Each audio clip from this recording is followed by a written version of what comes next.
अगर इरादे मजबूत हों तो रास्ते खुद ब खुद बन जाते हैं। मुश्किलें सिर्फ उन्हें डराती हैं जो बिना लड़े ही हार मान लेते हैं। नमस्कार, आप देख रहे हैं सुदर्शन न्यूज। मैं हूं आपके साथ शिवम दत्त मेहता। 9 बज चुके हैं, बजने वाले हैं और समय हो चुका है आपके पसंदीदा show super prime time show यानी जनमत का, एकमात्र ऐसा शो जहां आप हर खबर पर पोल के माध्यम से भाग लेते हैं। सोशल मीडिया प्लेटफॉर्म एक्स पर जाकर आपका वोट और नतीजों के साथ हम आपको मिलते हैं रोजाना जनमत में 9 बजे और रात को 12 बजे रिपीट टेलीकास्ट। और जनमत में आज के मुद्दे भी बेहद खास हैं। कौन से वो मुद्दे हैं जिनके बारे में आज हम आपको बताएंगे, चर्चा करेंगे। ईसाई धर्म फैलाने का अड्डा, ऐसा आरोप लगा है। कहां पर, कौन सी यूनिवर्सिटी पर, कौन से विश्वविद्यालय पर, जानना है तो जनमत में बने रहिए। ये पहला मुद्दा आपको विस्तार से समझाएंगे, फिर आगे बढ़ेंगे, अगले मुद्दे का भी रुख करेंगे। ये वाला मुद्दा तो आपको बताएंगे और मुसलमानों के लिए, मुस्लिमों के लिए खजाना खोल दिया है। भाई कौन सी सरकार है, कर्नाटक सरकार ने क्या ऐसा फैसला लिया है, कितना दिया है पैसा और क्या क्या वादे किए गए हैं, और फिर ये तुष्टिकरण की राजनीति है या नहीं है, इसका आकलन आप स्वयं करिएगा। फिर आगे बढ़ेंगे। कल है फाइनल। अब देखिए, कल फाइनल है और कल ही पता चलेगा कि भाई कौन ही असली विजेता, कौन है सिकंदर जो जीत को अपने पास लेकर आने में उतनी शक्ति रखता है, उतनी ताकत रखता है कि भाई अपने साथ ट्रॉफी लेकर वो आएगा। उसका विश्लेषण भी बता देंगे और ये भी बताएंगे दोबारा कि पाकिस्तान को कैसे फिर से मिर्ची लग रही कि भाई पाकिस्तान में मैच हो नहीं पाएगा। और फिर आगे बढ़ते हैं। अगला मुद्दा, घातक जिहाद। ये घातक जिहाद कहाँ का है, इसके बारे में भी आपको विस्तार से बताएंगे। हर दिन आए दिन कोई ना कोई नया मामला जिहादियों का हम तो आपके सामने रखते हैं। बाकी चैनल रखें ना रखें, इसका भी विश्लेषण बेहद आवश्यक है। चलिए, खबरों की शुरुआत जैसा कि हमने फ्लोर ग्राफिक्स में पहले मुद्दे से आपको बताया था, और ये कन्वर्जन, धर्मांतरण का मुद्दा है। ध्यान से सुनिएगा।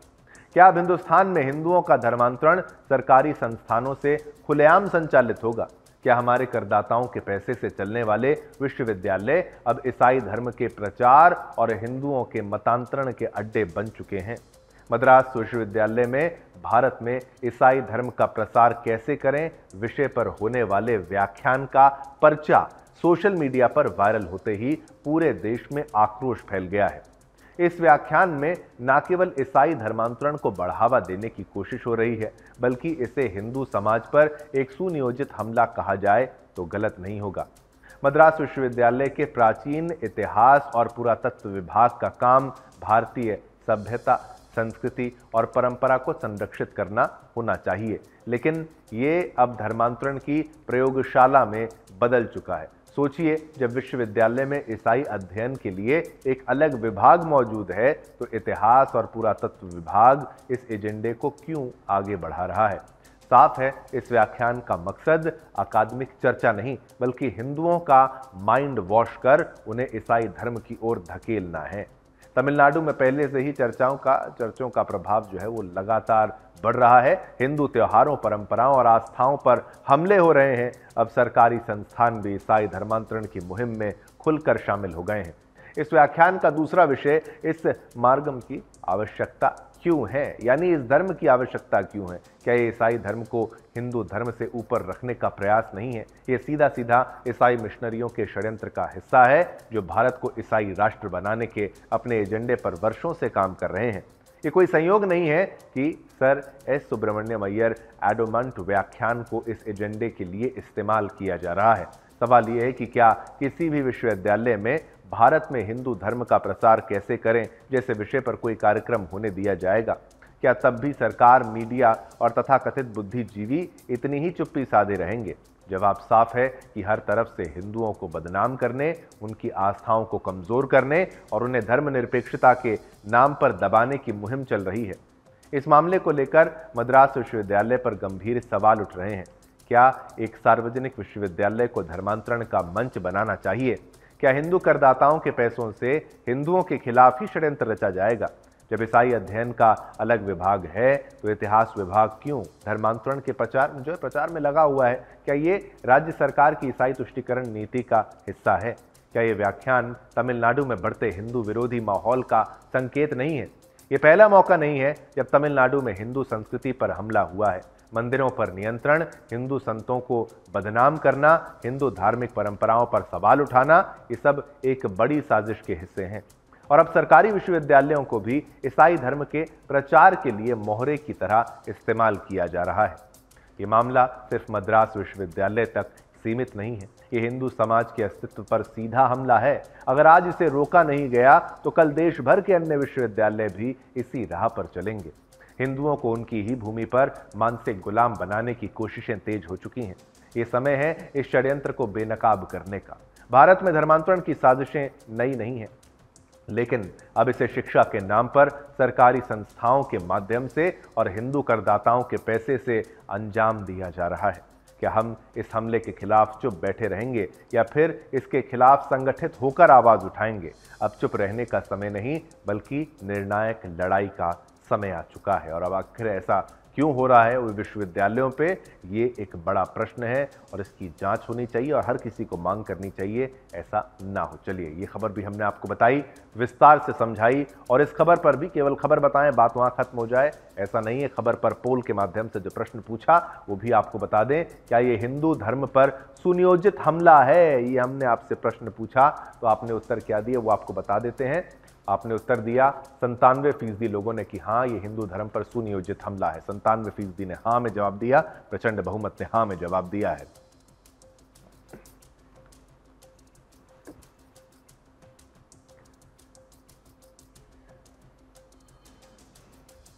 अब आगे बढ़ेंगे, अगले मुद्दे का रुख करेंगे। बात कर्नाटक की करेंगे। कर्नाटक के मुख्यमंत्री सिद्धरामैया ने शुक्रवार 7 मार्च को विधानसभा में अपना 16वां बजट पेश किया। जुमे के दिन पेश इस बजट में कांग्रेस सरकार ने मुसलमानों का विशेष ध्यान रखा है। उनके लिए मदरसे, कब्रिस्तान, हज भवन, मौलवियों को तनख्वाह से लेकर स्टार्टअप और ITI बनाने तक कई तरह के प्रावधान किए गए हैं। भाजपा ने इस बजट की तीखी आलोचना की है और इसे मुस्लिम लीग का बजट कहा है। क्यों कहा जा रहा है मुस्लिम लीग बजट? इसके लिए हम आपको लिए चलते हैं, बड़ी स्क्रीन पर भी आपको लेकर चलेंगे और आपको बताएंगे कि इस बजट में क्या है मुसलमानों के लिए खजाना। आखिर खजाना है तो कौन सा खजाना है? कांग्रेस ने कैसे खुल्लम खुल्ला मुस्लिम तुष्टीकरण करते हुए इस बजट में मदरसों के लिए क्या रखा है और तमाम बाकी जो, देखिए, जो देना है तो देना है, लेकिन इतना देना है का क्या मतलब है? फिर आप आरोप लगाते हैं बीजेपी पर कि आप तुष्टीकरण की राजनीति करते हैं, तो ये बेहद गलत माना जाएगा कि भाई ऐसा दिया क्यों गया। देखिए, कांग्रेस ने खुल्लम खुल्ला मुस्लिम तुष्टीकरण करते हुए इस बजट में मदरसों, मौलवियों, हज यात्रियों, वक्फ बोर्ड और मुसलमानों के लिए विशेष आरक्षण जैसी घोषणाओं की झड़ी लगा दी है। अब देखिए, कर्नाटक सरकार ने इस बजट में वक्फ संपत्तियों की मरम्मत और मुस्लिम कब्रिस्तानों के लिए 150 एकड़ रुपए आवंटित किए हैं। इतना ही नहीं, मुस्लिम परिवारों को निकाह के लिए, ये लीजिए, अब आते हैं बड़ी स्क्रीन पर चलते हैं, मैं इधर आ जाता हूं ताकि आप अच्छे से इसको पढ़ भी पाएं। ये देखिए, इसमें क्या है, कर्नाटक सरकार की मुस्लिमों को सौगात बजट 2024-25 में मुसलमानों के लिए विशेष प्रावधान, मदरसों और उर्दू स्कूलों के लिए 100 करोड़ रुपए, 100 करोड़ रुपए दे रहे हैं ये स्कूलों के लिए, उर्दू स्कूलों के लिए। निकाह के लिए मुस्लिम परिवारों को 50,000 रुपए की सहायता। अब निकाह के लिए भी क्या सहायता चाहिए? निकाह के लिए सहायता दी जा रही है, 50,000 रुपए दिए जा रहे हैं, इसकी क्या आवश्यकता है? ये भी एक बड़ा सवाल है। अब और क्या है तुष्टीकरण की राजनीति में? और आगे क्या है? मस्जिदों के पेश इमामों का मानदेय बढ़ाकर 6,000 रुपए प्रति माह किया गया है। इसमें हिंदुओं के लिए क्या है कि भाई आपको इतना ही प्रेम है मुसलमानों से, तो ये साबित करता है कि भाई तुष्टीकरण की राजनीति। और इसमें क्या खास है ये भी जान लीजिए, विदेश में पढ़ने वाले मुस्लिम छात्रों की सहायता के लिए 30 लाख रुपए, यानी मुस्लिम, इसमें मुस्लिम ही समझ में आ रहा है मुझे तो। मुख्यमंत्री अल्पसंख्यक कॉलोनी विकास कार्यक्रम के लिए 1000 करोड़ रुपए। अल्पसंख्यक भी ज्यादातर इनके लिए मुसलमान ही होता है और ये इनकी सोच है। और ये देखिए, इस सोच के साथ आगे बढ़ते बढ़ते ये आरोप लगाते हैं भाजपा पर कि आप तुष्टीकरण की राजनीति करते हो। तो सोचिए, मुस्लिम परिवारों को निकाह के लिए 50,000 रुपए देना, आर्थिक सहायता उसको बताना। सवाल यह है कि क्या ये कदम समान नागरिक संहिता यानी UCC का खुला उल्लंघन नहीं है? ये वही कांग्रेस है जो मंदिरों से दान और चढ़ावे की वसूली कर रही है, लेकिन अब करदाताओं के पैसे से विशेष समुदाय को आर्थिक लाभ पहुंच रहा है। अब सरकार ने सरकारी टेंडरों में मुसलमानों के लिए 4% आरक्षण की भी घोषणा कर दी है। आखिर सरकारी ठेकों में धर्म के आधार पर आरक्षण देने का क्या औचित्य है? क्या कांग्रेस सरकार अब खुलेआम इस्लामी कानून लागू करना चाहती है? हिंदुओं और अन्य समुदायों के ठेकेदारों का क्या होगा? क्या उनकी योग्यता अब सिर्फ इसलिए खत्म कर दी जाएगी क्योंकि वो मुसलमान नहीं है? कर्नाटक सरकार ने मस्जिदों के पेश इमामों का मानदेय बढ़ाकर 6,000 रुपये प्रति माह कर दिया है। यही नहीं, इस बजट में 250 करोड़ रुपए ईसाई समुदाय के विकास के लिए भी रखे गए हैं। लेकिन सवाल फिर से ये उठता है कि क्या हिंदू पुजारियों को भी इसी तरह की आर्थिक सहायता मिलेगी? नहीं।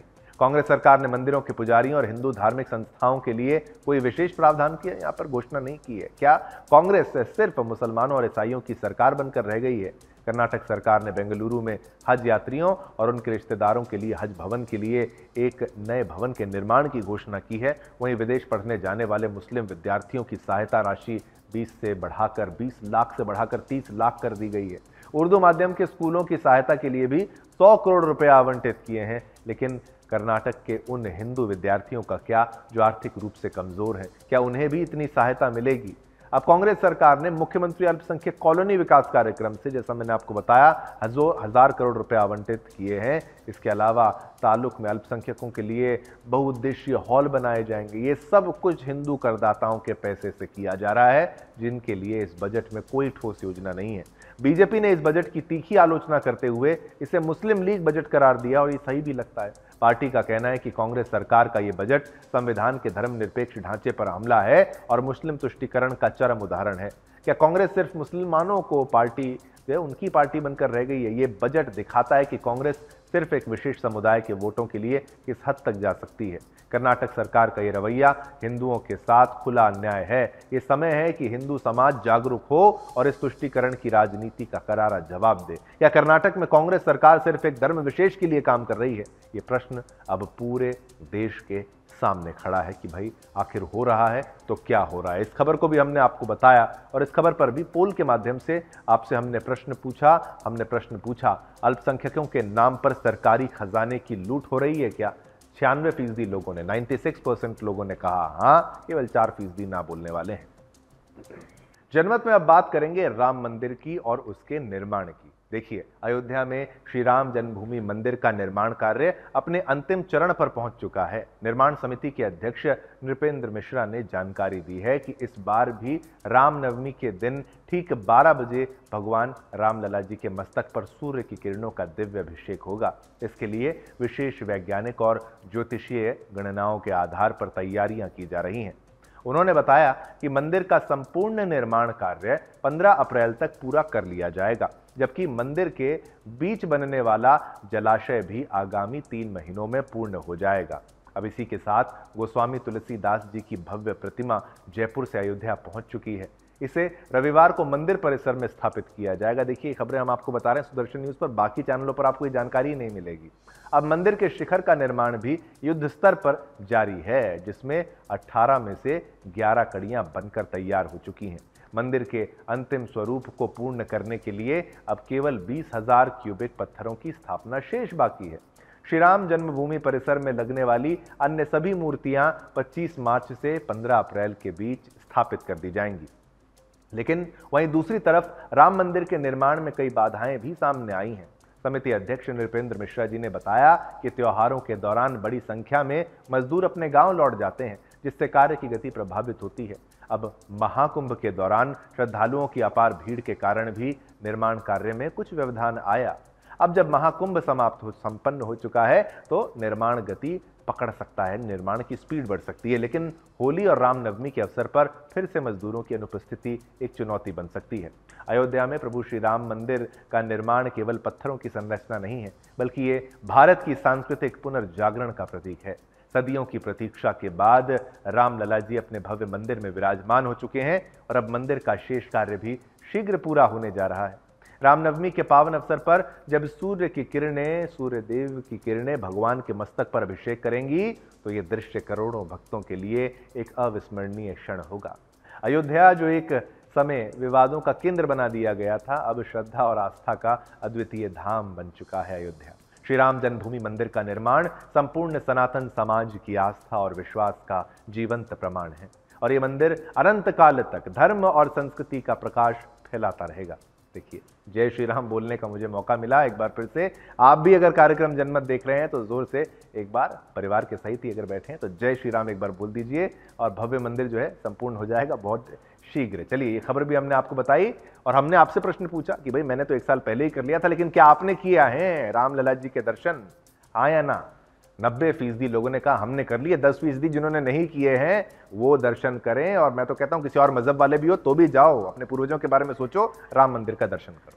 उत्तर प्रदेश के मुख्यमंत्री योगी आदित्यनाथ जी शनिवार को आज के दिन नोएडा पहुंचे, जहां उन्होंने माइक्रोसॉफ्ट कैंपस के उद्घाटन कार्यक्रम में भाग लिया। इस मौके पर उन्होंने प्रदेश में औद्योगिक और तकनीकी विकास की दिशा में हो रही प्रगति पर विस्तार से चर्चा की। मुख्यमंत्री जी ने कहा कि उत्तर प्रदेश अब ईज ऑफ डूइंग बिजनेस में बड़ी छलांग लगाते हुए देश के शीर्ष निवेश गंतव्य के रूप में उभर रहा है।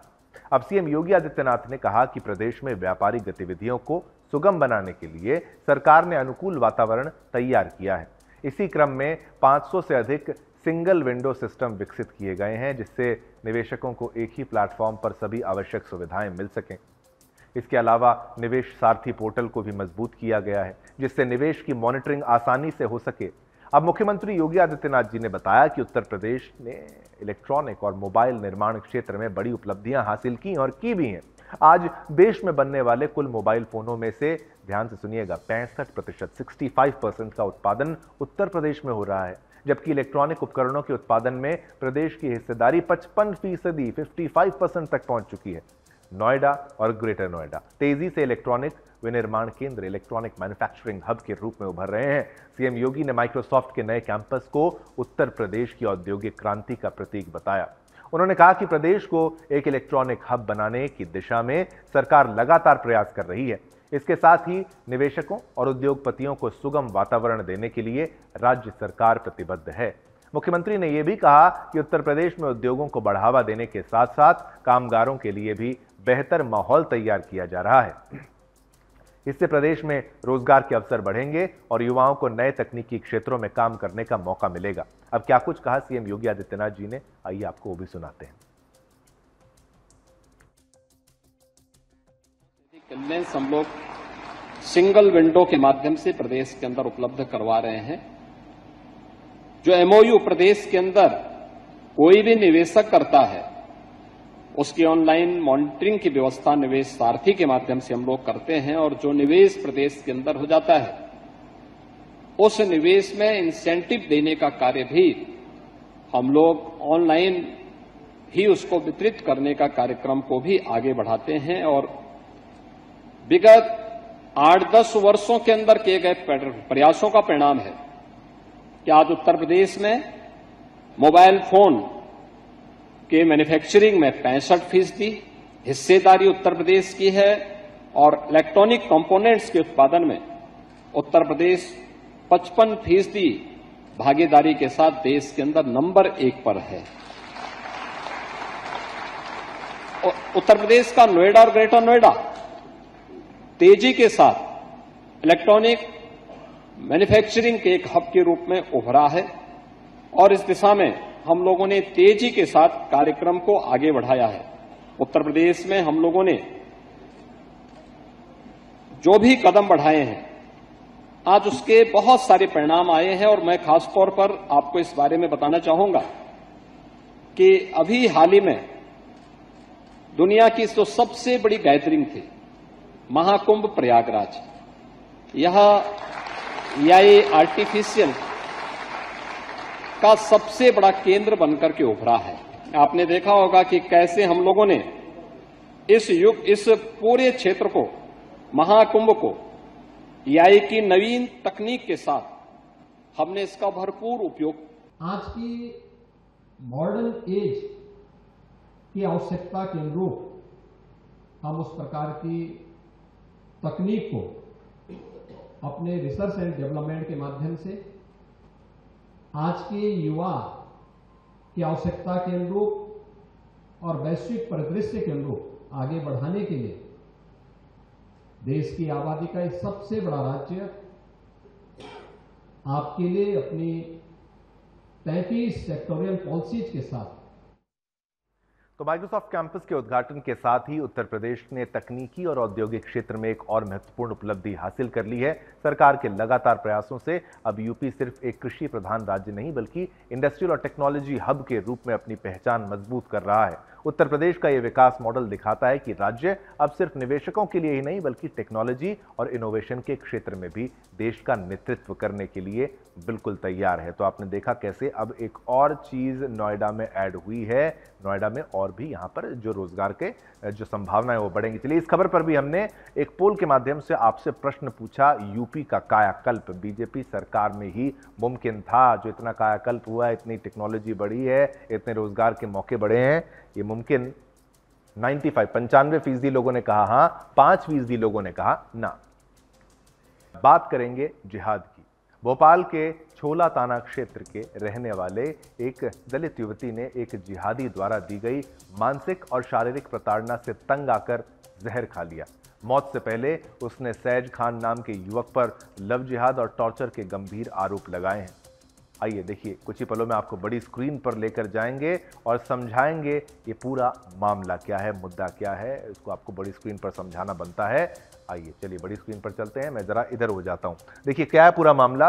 अब पिछले 1 साल से सैज खान लगातार युवती को प्रताड़ित कर रहा था, अब ब्लैकमेल कर रहा था। ये देखिए 1 साल से सैज खान युवती को ब्लैकमेल कर रहा था, प्रताड़ित कर रहा था। अब और क्या है, आरोप है कि सैज खान ने युवती का यौन शोषण, मैं कहूंगा थोड़ा सा जूम आउट करते हैं और आपको विस्तार से पूरा ये दिखाते हैं। आरोप है कि सैज खान ने युवती का यौन शोषण किया है, ये आरोप है। और क्या है इसमें, और भी आपको बताते हैं, इसमें विस्तार से और समझाते हैं कि क्या है। ये देखिए और थोड़ा सा जूम आउट करेंगे। सैज खान ने उसके दस्तावेजों का इस्तेमाल कर बैंक से लोन लिया था, ये इस पर मामला है।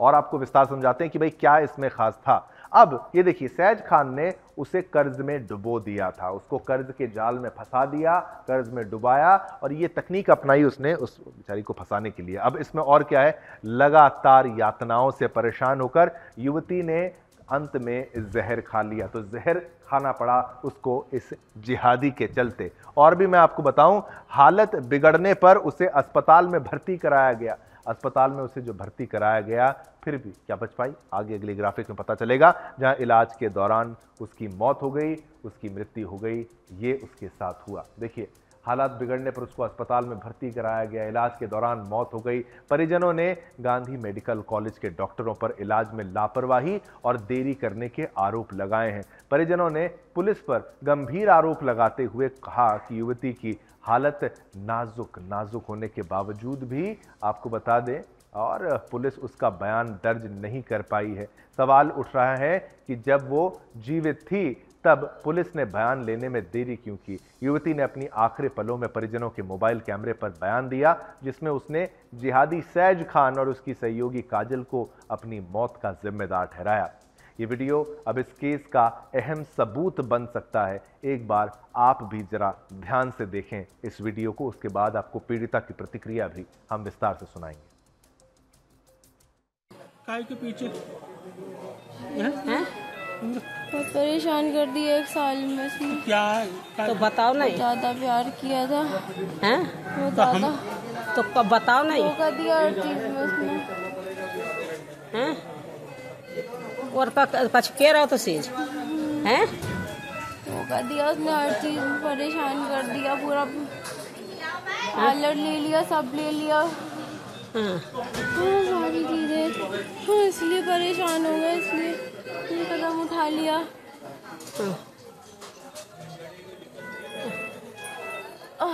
तो तुमने हम लोगन के तो बताओती तुम, हम लोग क्यों नहीं बताए? हमें तो बताई तुमने कब? घर वालों की है तो डर था, घर वालों को प्रॉब्लम। काजल ने किया है, देखो काजल ने और किसने? किसने?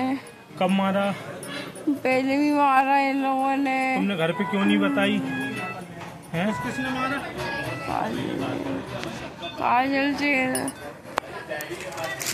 काजल ने और कब मारा ये तुम्हें? पहले भी ना बहुत बड़ा कांड किया था मेरे साथ। क्या तुमने घर पे बताया किसी को? जब तुमसे इतनी पूछी घर पे, तुमने बताया किसी?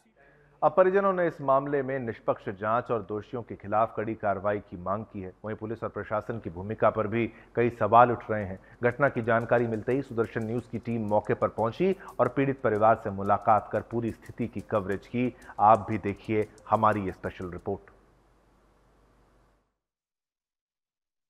इमोशनली ब्लैकमेलिंग करता था उसे। हाँ। रोज फोन कर करके परेशान करता था, अब्यूजिंग करता था, गाली गलौज देता था उसे जी। फोन पे कि ऐसा वैसा, ड्रिंक करके इसको मारता था हमेशा। और एक बार उसको ना इतना मारा कि उसकी आँख फूट गई थी पूरे, उसमें ब्लड क्लॉटिंग हो गई थी ब्रेन में, और हाथ पैर में इतनी चोट आ गई थी कि बहुत ज़्यादा पूरा आँख सूज गई थी उसकी, इतना मारा था उसे। आज उसने पॉइजन खाया है, आखिरी वीडियो बनाया है, वीडियो में भी कुछ कहा है। जी, उसके बाप को भी पता है। जवाब सुबह कॉलेज आई तब ठीक थी, एकदम से पता नहीं क्या हुआ, मैं कॉलेज से घर गई हूँ, पता चला कि ऐसा हो गया। और उसको रोज परेशान करता था, रोज। कैसी सजा की मांग करती हैं आप? मौत। हाल में निरंतर लव जिहाद की घटनाएं हो रही हैं। हिंदू लड़कियों को ये मुसलमान पागल टाइप के लोग अपने प्रेम जाल में फंसा करके और तरह तरह से उनको प्रताड़ित कर रहे हैं। और आज इसका एक सीधा ये उदाहरण है कि एक एससी जाति, अनुसूचित जाति की लड़की जो कि एक होनहार थी, इंजीनियरिंग कॉलेज में 5th ईयर की थी वो, और उसको प्रताड़ित करते हुए इस जिहादी ने इतना विवश करा कि उसको मौत के गले लगाना पड़ा। और दुर्भाग्य ये भी है कि 1:30 बजे के पहले वो DIG बंगले से हमीदिया हॉस्पिटल में आ जाती हैं और 3:30 बजे तक उसके कोई इलाज नहीं होता। 45 मिनट में जब वो मरती हैं तो पुलिस को तक सूचना, पुलिस भी कोई नहीं आती है। और 7 बजे जब हमारी TI से बात होती है, जब तीखे शब्दों में उनको ये चेतावनी मैंने दी कि यदि आप नहीं आओगे तो हम सड़कों पर आ जाएंगे, तब जा करके थाना प्रभारी आते हैं और दूसरे अधिकारी आते हैं। ये तमाशा क्या हो रहा है? निरंतर हिंदू लड़कियों को बर्बाद करने का जो है एक षड्यंत्र चल रहा है, और उसमें पूरे मुसलमान जो समृद्धशाली लोग हैं एक षड्यंत्र पूर्वक ये सारी चीज़ें कर रही हैं।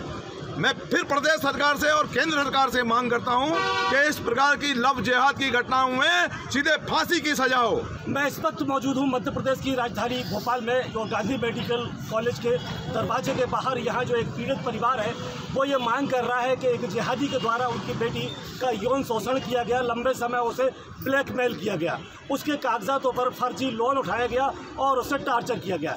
इस तरह के बड़े संगीन आरोप लगाए हैं जिहादी के ऊपर, और उस जिहादी की प्रताड़ना से इनकी जो बच्ची है 20 वर्षीय, आज उसने जहर खाया है और इसी गांधी मेडिकल कॉलेज में उसने दम तोड़ा है। परिजनों का आरोप है कि गांधी मेडिकल कॉलेज के डॉक्टर और पुलिस की गंभीर लापरवाही इस पूरे मामले में देखी गई है। परिवार ने सभी जिम्मेदारों के ऊपर कार्रवाई की मांग करते हुए जिहादी तत्व की सजाए मौत की मांग की है। रामस्वरूप शर्मा, सुदर्शन न्यूज। चूंकि घटना रात में हुई इसलिए वीडियो क्वालिटी थोड़ी कमज़ोर हो सकती है, लेकिन इससे खबर की संवेदनशीलता और गंभीरता और बढ़ जाती है। इस घटना से जुड़े हर पहलू को उजागर करना हमारी प्राथमिकता थी और हर ऐसी खबर आप तक केवल सुदर्शन न्यूज़ ही पहुंचाता है और ये हमारी जिम्मेदारी है। लेकिन ये आपको सचेत करने के लिए भी है कि आप जानिए, पहचानिए इन जिहादियों को, इन दरिंदों के बारे में समझिए, ताकि और कोई बहन बेटी शिकार ना हो। चलिए, ये खबर भी हमने आपको बताई। इसके साथ ही पोल के माध्यम से जो प्रश्न हमने आपसे पूछा वो ये था कि जिहादी सैयद खान को हो फांसी की सजा। उत्तर क्या है वो देख लेते हैं। उत्तर आया है 98%, 98% लोगों ने कहा हाँ, यहां पर फांसी की सजा ही होनी चाहिए।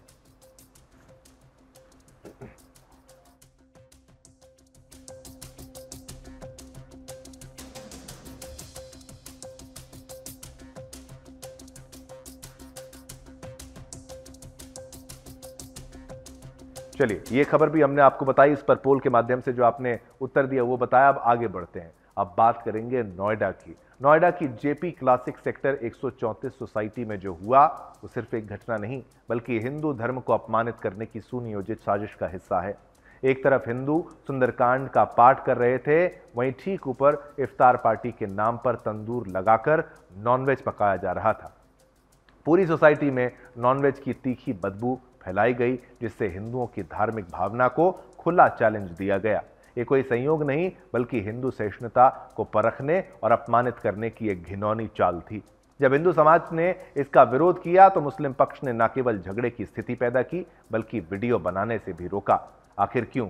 अगर कुछ गलत नहीं था तो वीडियो बनाने से क्या डर?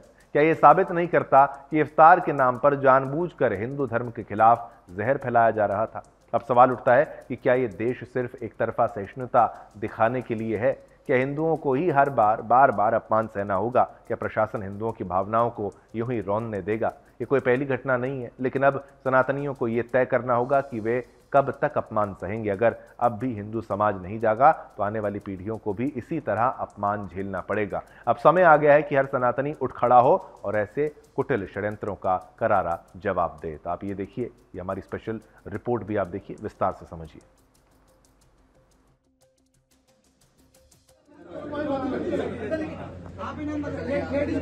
यहाँ पे हर शनिवार सुंदरकांड का पाठ क्लब में होता है। आज प्री परमिशन के हिसाब पर ऐसा नहीं, उसके लिए परमिशन मिली हुई है। और आज वो सुंदरकांड का जब पाठ चल रहा था, यहाँ पे उसी क्लब के अंदर नॉनवेज पकाया जा रहा है और उसका पूरा का पूरा धुआं उस क्लब के अंदर हो गया है और वहाँ पे भी हो गया है जहाँ पे सुंदरकांड का पाठ चल रहा है। अनजान लोगों को इसके लिए परमिशन दी गई है, किसी को पता नहीं है कि किसने परमिशन ली है और किसने नहीं ली है। तो सर, ये सुंदरकांड जो आपका यहाँ पे चलता है, इसकी पहले से FMG को जानकारी थी? बिल्कुल जानकारी थी, प्रॉपर हमारे इसमें परमिशन है। ये 5 साल से चल रहा है, 5 साल से यहाँ पे चल रहा है और पूरी परमिशन के साथ चल रहा है। और यहाँ की 99% आबादी हिंदू है और हमारे सीनियर सिटीजन है, जो बुजुर्ग हैं, वो हर शनिवार को। सुंदरकांड के दौरान आप लोगों को क्या पता लगा जिस बात पे आप लोगों को आपत्ति हुई? और धुआं आया, सारे पूरे क्लब पूरा धुएं से भरा हुआ है और बहुत ही बदबू। तंदूर में क्या पक रहा है ये गार्डों को नहीं पता। गार्डों ने उनको मना किया है कि बिल्डिंग के अंदर तंदूर जलाना परमिशन नहीं है, उन्होंने जबरदस्ती जलाया है। जबरदस्ती उन्होंने क्या पका रहे हैं तंदूर के अंदर, किसी को कुछ नहीं पता। तंदूर बाहर लगाया जाता है, धर्म पे आघात करा गया है। और इस सोसाइटी सुंदरकांड का पाठ चल रहा है, उसके बाद में पूरे क्लब में नॉनवेज पकाना और नॉनवेज का धुआं फैलाना, वो भी बिना परमिशन के। ये इसका और कोई रीजन नहीं है, इसका रीजन सिंपल एक है कि ये धर्म पे आघात करना है। और ये सोसाइटी के बाहर के लोग हैं, ऐसा भी नहीं है कि खाली सोसाइटी के लोग आए हैं, पूरे बाहर के लोग, पता नहीं कितने लोग यहाँ पे आए हुए हैं। सोसाइटी का एक भी नहीं दिख रहा है इस पूरी उसमें। तो फिलहाल हम JP कॉस्मोस सेक्टर 134 सोसाइटी में हैं और ये JP क्लासिक है। और यहाँ पे लोगों का कहना है कि ये जो सामने क्लब 18 करके यहाँ का क्लब हाउस है, यहाँ पे नीचे सुंदरकांड का पाठ चल रहा था और यहाँ ऊपर नॉनवेज बनाया जा रहा है। नीचे पूजा चल रही है और ऊपर यहाँ पे नॉनवेज बनाया जा रहा है, इफ्तारी हो रही है। तो लोगों को इसके लेकर कंप्लेन है, कोई जानकारी नहीं है। ये आप देख सकते हैं, ऊपर पूरी भीड़ है दूसरे समुदाय की। तो दोनों समुदाय यहाँ आपस में इस समय इकट्ठे हो गए हैं। पुलिस को इंतला करी जा रही है, बस पुलिस को भी बताया जा रहा है, देखते हैं। चलिए, ये मामला भी हमने आपको दिखाया सचेत करने के लिए। और कब तक आप चुप रहेंगे, कब तक आप अपनी आवाज़ को दबा कर रखेंगे? अगर आपने आज नहीं बोला तो हो सकता है आने वाली जो नस्लें हैं, आने वाली जो पीढ़ियां हैं, इसी तरीके से अपमानित होती रहेंगी। ये खबर दिखाने का एक ही मकसद था, ताकि आप जागें और आप समझें इस षड्यंत्र को और खुलकर समझ के, और आप अगली कार्रवाई जो अपनी करेंगे, अगले जो लोग हैं आस पड़ोस के, वो भी सचेत रहें और इन जिहादियों के षड्यंत्र को, इसका पर्दाफाश आप हर रोज़ कर पाएँ और समझ पाएँ कि आपके त्यौहार के दिन, आपके ऐसे पूजा पाठ के दौरान ही ऐसा क्यों कुछ किया जा रहा है। इसकी अनुमति बिल्कुल नहीं दी जा सकती और प्रशासन को भी इस पर अलर्ट होना चाहिए, सोसाइटी को भी इस पर अलर्ट रहना चाहिए। अब आगे बढ़ते हैं, अगली खबर का रुख करते हैं।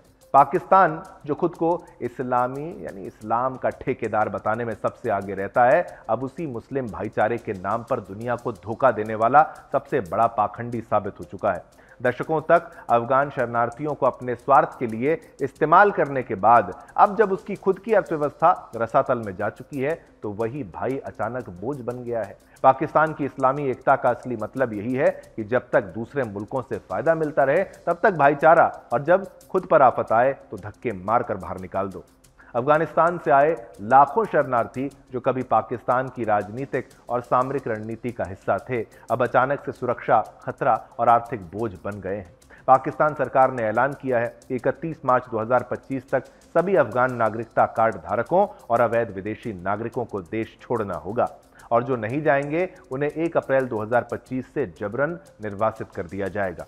क्या ये सही है? क्या यही पाकिस्तान का असली इस्लामी भाईचारा है? ये जग जाहिर है कि पाकिस्तान खुद भुखमरी के कगार पर खड़ा है। IMF के कर्ज में डूबा ये देश अपने नागरिकों को 2 वक्त की रोटी देने के लिए संघर्ष कर रहा है, काबिल नहीं है। पेट्रोल से लेकर टमाटर तक की कीमतें आसमान छू रही हैं और सरकार को अपनी फौज तक का खर्च निकालने के लिए विदेश से भीख मांगनी पड़ रही है। ऐसे में लाखों शरणार्थियों को जबरन निकालने का खर्च कहां से आएगा? क्या पाकिस्तान को चीन से नया कर्ज लेना पड़ेगा या फिर सऊदी अरब से कुछ और टुकड़े मंगाने पड़ेंगे? आपको याद होगा रूस यूक्रेन युद्ध के बाद तो आटे की किल्लत हो गई थी, आटे के पैकेट लेकर नालियों में गिर रहे थे पाकिस्तानी। ये पाकिस्तान का हाल है और ये वो पाकिस्तान है जो अफगानियों को कहता था हमारे भाई हैं। धर्म एक है, मजहब एक है, लेकिन ये हालत देखिए, मजहब एक होने के बाद भाईचारा करते करते भाई अलग हो गया, चारा अलग हो गया। पाकिस्तान का ये कदम देखिए सिर्फ आर्थिक संकट से जुड़ा नहीं है, बल्कि इसके पीछे एक और घटिया चाल छिपी है, तालिबान पर दबाव बनाने की। जब से तालिबान ने अफगानिस्तान पर कब्जा किया है, पाकिस्तान के लिए वो कोई फायदेमंद दोस्त नहीं रहा। अब पाकिस्तान चाहता है कि तालिबान उसकी देखिए हुक्म करे, उसकी बात माने, और जब ऐसा नहीं हुआ, बात नहीं मान रहा है, तो शरणार्थियों को हथियार बना लिया। ये निर्वासन आदेश पाकिस्तान की जनता को बेवकूफ बनाने का एक नया चुनावी स्टंट भी है। जनता बढ़ती महंगाई और बेरोजगारी से परेशान है, लेकिन सरकार के पास कोई समाधान नहीं है, इसलिए एक नया विलन गढ़ दिया गया। अफगान शरणार्थी इनका नया विलन है। उन्हें अपराध और बेरोजगारी के लिए दोषी ठहराकर पाकिस्तान सरकार अपने निकम्मेपन को छिपाने की कोशिश कर रही है। जब भी कोई इस्लामी देश मुश्किल में होता है, पाकिस्तान सबसे पहले मुस्लिम एकता का झंडा लेकर दौड़ता है, लेकिन जब अपने ही पड़ोसी मुस्लिम भाई संकट में होते हैं तो उन्हें गालियां देकर बाहर धक्के मारकर निकालने की तैयारी पाकिस्तान करता है। यह दिखाता है कि पाकिस्तान देखिए नाम का ही खुद को रहनुमा बताता है, इस्लाम का ठेकेदार बताता है, केवल फायदा उठाता है। अफगान शरणार्थियों को निकाला जा रहा है, लेकिन सऊदी अरब या चीन से मिलने वाले चंदे के लिए पाकिस्तान की मुस्लिम एकता अचानक जाग जाती है। अगर पाकिस्तान को अपनी गिरती साख और बर्बाद अर्थव्यवस्था को बचाना है तो उसे दूसरों पर दोषारोपण करने की बजाय अपनी असली समस्याओं का समाधान खोजना चाहिए। अफगान शरणार्थियों को बलि का बकरा बनाने से ना तो पाकिस्तान की बदहाली दूर होगी और ना ही उसकी आर्थिक दुर्दशा सुधरेगी। इसके बजाय ये कदम पाकिस्तान को और अधिक अंतर्राष्ट्रीय आलोचना और कूटनीतिक शर्मिंदगी की ओर धकेल देगा। ये निर्वासन आदेश पाकिस्तान की नाकामयाब राजनीति, बर्बाद अर्थव्यवस्था और ढोंगी इस्लामी एकता का जीता जागता सबूत है। जब तक पाकिस्तान को अफगान शरणार्थियों से फायदा मिलता रहा, तब तक उन्हें सहारा दिया गया, लेकिन जैसे ही हालात बिगड़े उन्हें धक्के मारकर बाहर निकालने की योजना बना ली गई। पाकिस्तान की इस्लामी तो खुद को एक मसीहा बताने की जो नकली जो चोला इसने ओढ़ रखा है, तार तार हो चुका है इसका चोला, और ये दुनिया के लिए एक और सबूत है कि पाकिस्तान का हर वादा, हर दावा और हर नीति सिर्फ अपने स्वार्थ के लिए होती है और कुछ नहीं। बेहद एक तरीके से कैसे क्या कहें, निकम्मा देश है ये, अपना ही फायदा सोचता है, भाई भाई बोलता है, लेकिन अगर इसके मजहब का भी इसका भाई हो तो उसका भी गर्दन ये काटने में वक्त नहीं लगाएंगे। ये इतिहास बहुत अच्छे से गवाही दे सकता है। चलिए, ये खबर भी आपको बताई, विस्तार से हमने समझाई और बताया कैसे ये पाकिस्तान अपना नया दुश्मन अफगानिस्तान में ढूंढ रहा है। चलिए, इसी के साथ आगे दीजिए, समय इतनी ही अनुमति देता है आपके साथ संवाद करने की। कल फिर आएंगे, नए मुद्दे लेकर आएंगे, और हाँ, क्रिकेट की भी जो सारी जो कमेंट्री है और लाइव अपडेट्स हैं वो आपको सुदर्शन न्यूज़ पर लाइव देखने को मिलेंगे, तो कहीं मत जाइएगा। अभी थोड़ी देर बाद भी कार्यक्रमों की झड़ी है, वो आपका इंतजार कर रही है। मेरी तरफ से और मेरी पूरी टीम की तरफ से आप सभी को जय हिंद, जय भारत, जय हिंदुस्तान।